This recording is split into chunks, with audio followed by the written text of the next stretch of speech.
హేతువాదం కావాలి, మతవాదం పోవాలి. ప్రతి మనిషిలో నవశక్తి, నవజీవం కావాలి.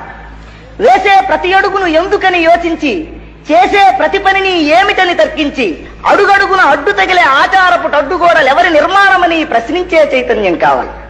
గతమంతా నిండింది పురాణాల బూజులతో, బూతు కథల మోజులతో. గతమంతా నిండింది పురాణాల బూజులతో, బూతు కథల మోజులతో.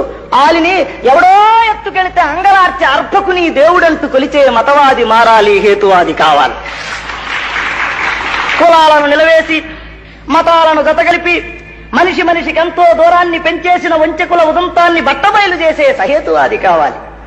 అసలు వాడు 8 అంట, పైనోళ్లు 16,000 అంట. మన నల్లోడికి అసలు వాడు 8 అంట, పైనోళ్లు 16,000 అంట.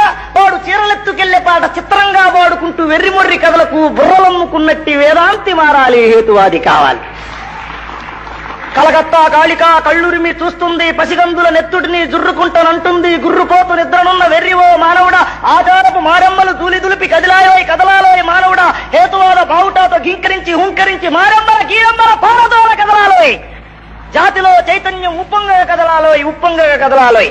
మిత్రులారా, హేతువాదం అంటే విప్లవం, హేతువాదం అంటే ఆలోచన, హేతువాదం అంటే ప్రశ్న, హేతువాదం అంటే ఏమిటి, ఎందుకు, ఎక్కడ, ఎలా.